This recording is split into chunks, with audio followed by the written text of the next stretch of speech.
As I said earlier, my story is only 1 out of 7.8 billion.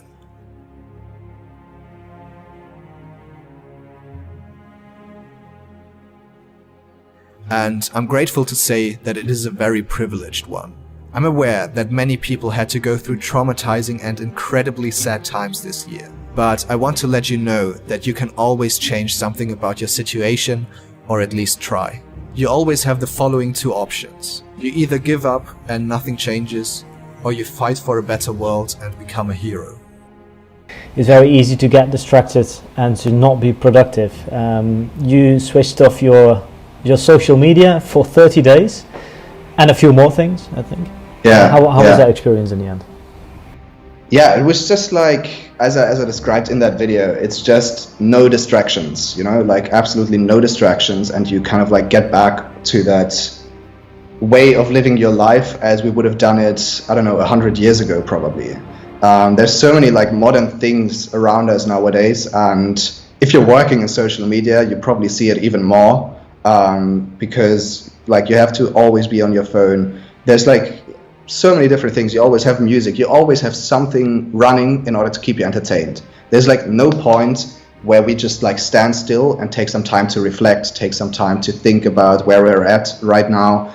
And yeah, I just decided to like take all of these distractions and like not use them for a week. And to be honest, it really changed my mindset on that whole topic, because in the end, all of these things, like some of these things more than others, but all of these are kind of addictions, It's just that our brain is now trained to live with these things, and we can't live without these things, which I think is which is probably one of the biggest deals of our generation, in my opinion, and especially the kids growing up with social media right now. It's just something they can't have a decision about, It's hard to put into words, but after returning to Germany, I just felt like I didn't fit in. I slowly realized that the values and identity of my home country didn't really connect with my own ones.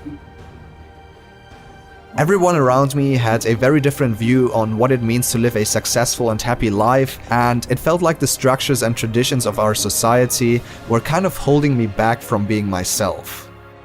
Wow. After all the highs and lows which 2020 threw at me, I'm sitting here in my apartment in Munich, writing the script and reflecting about the year. I feel like I didn't have the best starting point for a successful year, but through a shift in mindset and determination, I was able to turn this into one of the most exciting years of my life. I now do sports 3 to 5 times a week and feel stronger than ever before. I regained my passion for my work and feel fulfilled and motivated by building up this amazing community on YouTube with you guys. I'm feeling grateful for every single person I met in the last 12 months, no matter if it's my family, old friends, new friends, or if we met through our work, or if we just see us on our screens every other week. I appreciate every single one of you, and you made this year all worth it. Just like avoiding the different sources of like avoiding the modern sources of dopamine that we normally get distracted by on a daily basis for a period of time. And I'm not talking about the dopamine sources that are actually good for us. Everybody needs dopamine. If we meet friends, we also get dopamine. If we go to the beach and look at a beautiful sunset, we get dopamine. I'm not talking about these things, but things that actually hold us back from being still and living our own lives. So that would be like social media, junk food, all the things which we didn't have back then, but which were just introduced in our modern society to keep to put these dopamine levels on steroids and to just keep our attention. I decided to pursue my career as a YouTuber and started to create videos on a consistent basis.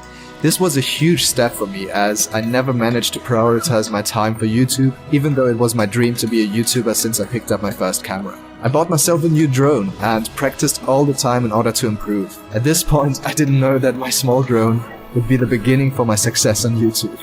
I quit social media for 30 days and made a video about it, which allowed me to spend much more time on the things I actually wanted to do. During this time, I reconnected with old friends who I didn't meet in years, started to learn more and more about Stoicism, and ultimately appreciated every single moment while feeling truly alive.